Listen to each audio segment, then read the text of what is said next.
bienvenue dans les informés de France Info avec Renaud Dely. Bonjour Renaud. Bonjour Salia. Et bonjour à nos informés du jour autour de la table. Franck Madvon, directeur de la rédaction internationale de Radio France. Bonjour Franck. Bonjour. Fred Hoffman, porte-parole du Parti démocrate en France, Democrats Abroad France, je l'ai bien dit, hein, avec mon petit accent. Parfait. Bienvenue. Carole Barjot est à vos côtés, éditorialiste politique. Bonjour Carole. Bonjour Salia. Et Renaud Dely, comme on a les démocrates sur le plateau, on commence évidemment par évoquer le face-à-face de la nuit outre-Atlantique, le débat Harris-Trump. Effectivement, un duel télévisé très attendu, diffusé par la chaîne américaine ABC, un duel qui était organisé dans la ville de Philadelphie, dans l'état très disputé d'ailleurs de la Pennsylvanie, l'un de ces fameux swing states qui feront la décision lors de l'élection programmée le 5 novembre prochain. Depuis le retrait de Joe Biden, il y a 7 semaines maintenant, Kamala Harris a plutôt le vent en poupe. En tout cas, elle a réussi à enclencher une dynamique de campagne. Hier, cette nuit et la nuit dernière, les deux adversaires se sont affrontés sur leur terrain de prédilection respectif. Quel sera d'ailleurs le thème qui fera la décision lors de l'élection ? L'un des thèmes qui a été évidemment mis en avant et qui pèse toujours à chaque élection présidentielle, c'est la situation économique du pays, la question de l'emploi, mais aussi celle de l'inflation. Je vous propose d'écouter justement un échange avec par ordre d'apparition, Kamala Harris d'abord, qui se soucie justement des travailleurs américains, et Donald Trump qui cherche tout de suite à disqualifier son adversaire. Il faut comprendre comment nous en sommes arrivés là. Donald Trump a soigneusement sélectionné 3 membres de la Cour suprême des États-Unis pour qu'ils annulent les protections concernant l'avortement, et ils ont fait exactement ce qu'ils voulaient. Elle n'a aucun programme. Elle a copié le programme de Joe Biden et il se résume à cette phrase : nous allons essayer de baisser les impôts. Elle n'a pas de programme. Jetez un coup d'œil à son programme, elle n'en a pas. Alors, et là, c'était pas tout à fait le son attendu, parce que dans un premier temps, comme vous l'avez entendu, Kamala Harris, elle mettait en cause Joe Biden sur la question essentielle de l'avortement. Évidemment, oui. On se souvient que la Cour suprême est revenue sur la législation fédérale pour l'avortement, renvoyant maintenant aux États américains la possibilité de le restreindre, voire de l'interdire, puisqu'une vingtaine d'États américains ont déjà pris d'ailleurs des législations restrictives. Donc, on le voit, Kamala Harris a attaqué son adversaire, l'ancien président Donald Trump, notamment sur la question de l'avortement. Et puis Donald Trump, lui, a répondu en particulier sur les questions économiques et notamment d'ailleurs en mettant en cause l'inflation qui a sévi aux États-Unis sous le mandat de Joe Biden, comme d'ailleurs au-delà des États-Unis. Quel peut être le bilan global de ce débat ? Est-ce que l'un des deux l'a emporté, était plus à l'aise que l'autre, et est-ce que ce débat peut avoir des conséquences évidemment d'abord sur la campagne, puis le moment venu sur le vote ? Franck Madvon de la rédaction internationale de Radio France. Comme d'habitude, dans les débats de ce type, il y a le fond et la forme. Et il me semble que Kamala Harris l'a emporté sur les deux tableaux. D'abord sur la forme, elle a été assez astucieuse parce qu'elle a poussé Trump dans ses retranchements, elle a imposé le rapport de force, elle a imposé le bras de fer. Dès le début du débat, elle est allée au-devant de Trump pour lui serrer la main et elle a pris l'ascendant sur beaucoup de questions, y compris d'ailleurs la question économique sur laquelle elle peut apparaître fragile par certains aspects. Et puis sur le fond, elle a aussi été assez astucieuse parce qu'elle a réussi à se défendre, notamment sur l'un de ses talons d'Achille, en tout cas l'un des talons d'Achille de l'administration démocrate, à savoir l'immigration. Elle a tellement poussé Trump dans ses retranchements que lui en est venu, ce qui lui arrive de temps en temps, à dire des absurdités, et notamment le fait que des immigrés pourraient être des mangeurs d'animaux domestiques, des mangeurs de chiens ou de chats. Ça s'appuie sur une fake news à Springfield, dans l'Ohio, une fake news vraiment communément admise par tous les Américains. Donc, il a perdu, me semble-t-il, sur les deux tableaux. Je vous propose justement d'écouter l'échange qu'évoque à l'instant Franck Madvon. On fera réagir ensuite notre invité Fred Hoffman. Voici justement un échange sur l'immigration. On sait que Donald Trump, évidemment, veut porter le fer contre les démocrates et contre la présidence Biden sur ce sujet, jusqu'à énoncer un certain nombre de contre-vérités. L'immigration est la pire chose qui est arrivée à notre économie. Lui et elle ont détruit notre pays. À Springfield, les migrants mangent les chiens et les chats. Ils mangent les animaux des habitants.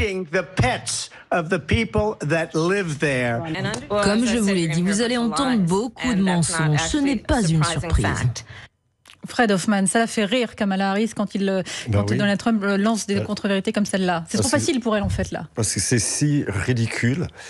Et quelque part, je dis, je suis en France depuis longtemps, mais j'ai honte pour mon pays quand j'entends un candidat dire quelque chose pareil. Mais elle a rigolé, mais en fait, c'est pas drôle, parce qu'en fait, c'est raciste aussi, parce que et c'est pas juste que les immigrés, ils ont dit les gens d'Haïti. Et on sait que déjà Donald Trump, c'est un raciste. Mais de parler de Kamala Harris, moi, j'ai vu la présidente. Honnêtement, elle était obligée de prouver quelque part qu'elle était capable de gérer le pays. Est-ce que c'était ça la difficulté pour Kamala Harris? Elle est vice-présidente, elle n'a pas non plus imprimé sa patte pendant la présidence Biden, et là il fallait qu'elle s'affirme. Oui, et je pense ce soir, cette nuit, je ne sais plus, je me suis levé à 2h30 ce matin, elle a fait, et en fait, elle a encore beaucoup de travail à faire, parce que n'oubliez pas, sa campagne date depuis 5-6 semaines. Donald Trump est en campagne depuis 7 ans. 7 ans. Hein? On connaît qui est Donald Trump. Et alors là, je pense qu'elle a bien fait. Les sondages que j'ai vus, elle a gagné 63% contre 37% vers là avec Donald Trump. Mais aussi parce qu'avec un débat comme ça, elle ne peut pas aller trop loin dans les détails comme les gens cherchent. Alors on a encore beaucoup de travail à faire. Mais je pense là, on a vu qui elle est. Elle était positive. Trump était si négatif. Surtout, j'ai noté plein de choses. On est en déclin. Nous sommes, on se moque de nous. Nous sommes pas un leader. Qu'est-ce qui se passe? On se moque de nous. Mais elle est dans la positivité. Et je pense que c'est ça aussi, de unifier le pays qui était vraiment clair pendant le débat. Et en même temps, il fallait assumer le bilan de la présidence de Joe Biden. Bilan pas forcément glorieux, Franck Maddevon? Le bilan est quand même plutôt bon, y compris d'ailleurs sur l'économie. Sur l'économie, l'inflation a été plutôt jugulée, le chômage s'établit à peu près à 4% de la population active, il est extrêmement bas. Mais malgré tout, il y a une perception de la part des Américains que leur pouvoir d'achat a baissé. L'inflation a été assez forte ces 3 dernières années. Et je pense que Trump a été malhabile sur ce sujet parce qu'il aurait pu trouver là un angle d'attaque. Lui, il s'est focalisé sur l'immigration. C'est vrai que c'est un autre talon d'Achille de l'administration Biden, mais il l'a fait, on vient de l'entendre, de manière très maladroite. Et l'immigration, il y revenait sans arrêt, y compris quand on lui posait des questions sur le pouvoir d'achat, sur la politique étrangère. Et je pense que ça a été assez maladroit de sa part. Donc, pour revenir à votre question sur le bilan, globalement assez bon. Et sur les talons d'Achille, Trump n'a pas trouvé les bons angles d'attaque. Carole Barjon? Moi, je pense que les démocrates étaient tellement inquiets avant ce débat en se disant est-ce qu'elle va tout simplement tenir le choc. Donc c'est déjà la réponse. Elle les a rassurés là. La réponse est oui, évidemment, puisqu'elle s'est imposée comme une interlocutrice déjà crédible. Donc c'est déjà une première étape qui est réussie. Ensuite, on sait qu'en politique, ce qui compte, c'est la dynamique. Donc cette première étape réussie peut enclencher une bonne dynamique, ça on le verra plus tard. Mais pour le moment, c'est plutôt une réussite. Bon, alors quel impact aura ce débat sur les électeurs américains? On va le savoir, et on va continuer aussi d'en discuter de ce face-à-face de la nuit outre-Atlantique Harris-Trump, juste après le fil info à 9h15. Maureen Sugnard. Et plus de 5 millions de j'aime en à peine 4 heures pour la publication de la chanteuse Taylor Swift. Elle soutient Kamala Harris pour la prochaine présidentielle dans 2 mois. Un message posté juste après le débat entre Harris et Trump. Des échanges vifs, notamment sur l'inflation, le droit à avortement ou encore l'immigration. L'institutrice est suspendue à titre préventif. La vidéo a largement choqué. On voit la femme frapper dans le dos une petite fille de 3 ans. L'enseignante de Paris sera entendue par le rectorat dans les prochains jours. D'autres témoignages émergent et d'autres parents envisagent aussi de porter plainte selon l'avocate de la famille de l'enfant. Des inondations monstres dans le nord du Vietnam, conséquence du passage d'un typhon, déjà 143 morts et de nombreuses personnes sont portées disparues. Des inondations et des éboulements de terrain sont en cours, des crues aussi en cours au Laos et en Thaïlande. Le groupe de presse Bayard visé par une cyberattaque, cela a perturbé la publication de certains de ses titres hier, dont La Croix. Des experts en cybersécurité tentent de remettre en état le système informatique. Une rançon est demandée au groupe. France Info. Les informés, Renaud Dely, Salia Bracchia. De retour sur le plateau des Informés avec Franck Maddevon, directeur de la rédaction internationale de Radio France, avec Fred Hoffmann, porte-parole du Parti démocrate en France, avec Carole Barjon, aussi éditorialiste politique, et Renaud Dely. On parlait de ce face-à-face qui a eu lieu cette nuit outre-Atlantique pour la présidentielle américaine. Trump-Harris, 90 minutes de face-à-face. Est-ce qu'un tel débat, c'est de nature à bouger les lignes ? Alors il faut toujours effectivement apporter un bémol en quelque sorte, je pense notamment au regard d'un certain nombre d'expériences passées.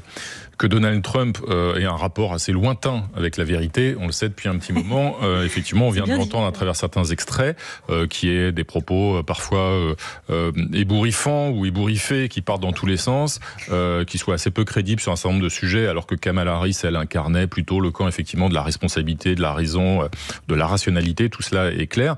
Il faut faire attention à pas verser dans des formes de commentaires des prédictions un peu, un peu de méthode Coué. On l'a vu par le passé, déjà en 2016, lorsque Donald Trump a battu Hillary Clinton, ou à l'occasion du Brexit aussi au Royaume-Uni. On le sait aussi, ces propos excessifs et parfois mensongers, ça participe du populisme qui peut séduire et qui séduit de fait des millions d'Américains, y compris sur l'immigration, sur ce sujet-là. La deuxième question qui se pose, c'est est-ce qu'un débat aussi loin du scrutin peut avoir effectivement un impact. Rappelons que l'élection n'aura lieu que le 5 novembre. Alors, encore faut-il qu'il y ait ou pas un deuxième débat. On sait que Kamala Harris a d'ores et déjà proposé à Donald Trump un deuxième débat. Et en fait, la question de fond, c'est savoir lequel des deux, me semble-t-il, c'est le mieux adressé aux indécis. Quant à flatter leurs bases respectives, et en tout cas Donald Trump sait flatter la base républicaine, ça c'est clair, mais l'enjeu, comme toujours, et en particulier dans les fameux swing states, les États balanciers qui feront la décision, c'est de parler évidemment aux indécis. Fred Hoffmann, Renaud Dely l'évoquait, cette amnésie des Américains, beaucoup de spécialistes des États-Unis l'évoquent. Les Américains oublient les outrances de Donald Trump, les laissent passer. Ils ont aussi oublié, par exemple, l'assaut du Capitole. Ça, vous le craignez ?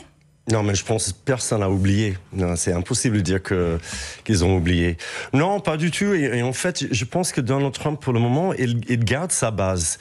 Ça monte pas beaucoup. Peut-être quelques indices, mais c'est pour ça, pour nous, c'est dans notre faveur, les démocrates, que les gens qui voulaient pas voter ni pour Trump ni pour Biden, maintenant voient une autre personne qui peut mener le pays dans l'avenir, quoi, positivement. Une autre génération, même elle a dit ça aujourd'hui, on parlait toujours de Biden comme il était trop vieux. Ce soir, excusez-moi, mais Donald Trump, excusez-moi, mais son visage était un peu, vous voyez ce que je veux dire. En plus, une autre chose, on a il a 78 ans, mais on va pas aller sur le physique. Oui, mais quelque part, non, mais je veux dire que il donne un air vraiment fatigué, vieux. C'est pas, on pourrait être très compétent à n'importe quel âge.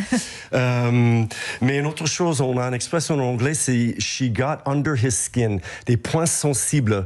Et chaque fois, elle a dit quelque chose. Lui, il a réagi, mais pas une fois. A donné une stratégie, comment lui, il va aider les gens, amener le pays vers l'avenir. Il a que critiqué, et en plus, qu'on l'a dit pour ces meetings, que les gens s'ennuient, ils sont crevés, et qu'ils partaient tout de suite, mais elle savait exactement, et elle a fait ça avec un sourire, elle était calme.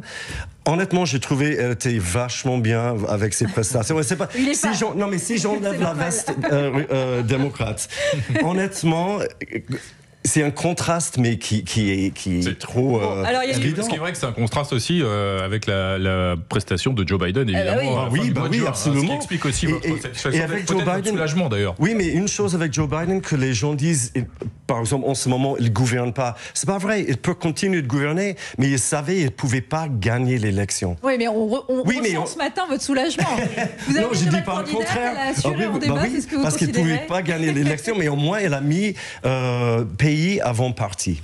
Et c'est ça qui est bien. Elle a assuré pendant le débat, Kamala Harris, et en plus, elle a eu un soutien de poids cette nuit qui s'appelle Taylor Swift. Et ça, c'est pas rien, Franck Maddevon. Mais non, c'est pas rien. C'est la star américaine du moment. Elle a plus d'1,5 demi-milliard de followers sur ces différents réseaux sociaux. Alors on peut se poser la question, est-ce que le soutien d'une célébrité change vraiment le cours d'une élection? Sans doute pas, mais ça peut avoir une influence, notamment sur la mobilisation des jeunes. Et puis pour revenir à ce qu'on vient de dire, il ne faut pas perdre de vue qu'une élection américaine se joue à quelques dizaines de milliers de voix dans 6 ou 7 États. Donc le moindre petit changement, le moindre petit indice de cet ordre-là peut faire basculer une élection. Taylor Swift qui a appelé les jeunes qui la suivent à aller voter, à s'inscrire sur les listes électorales. Merci beaucoup. Même si aussi, je vais apporter juste un tout petit bémol au risque de toucher votre enthousiasme. Je rappelle qu'en 2016, tout Hollywood soutenait évidemment Hillary Clinton. Mais c'est 2024. Avec ferveur, donc ça ne fonctionne pas forcément dans le. Vous n'allez pas calmer l'enthousiasme de Fred Hoffman. Non, mais juste une chose, on attend maintenant Beyoncé. Alors... Ah là, vous attendez aussi, Beyoncé. Non, mais j'ai dit comme ça, mais ça pourrait être bien aussi. Message envoyé à Beyoncé ce matin depuis les informés. Qui nous regarde, bien sûr. Qui nous regarde, évidemment. Merci beaucoup à tous les deux. Franck Matvon, directeur de la rédaction internationale de Radio France. Merci Fred Hoffman, porte-parole du Parti démocrate.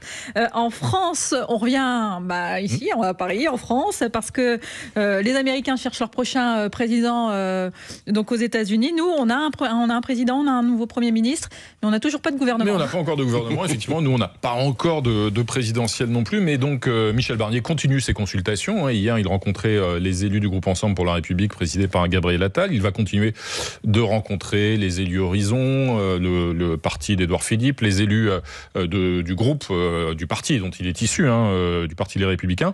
Mais il y a toujours, du côté de l'entourage du Premier ministre, l'idée d'aller décrocher quelques soutiens à gauche. On parle de personnalité, d'ouverture. Certaines auraient été contactées, mais pour l'instant, difficile et même impossible de mettre un nom sur une éventuelle personnalité susceptible de rejoindre Michel Barnier au sein du gouvernement.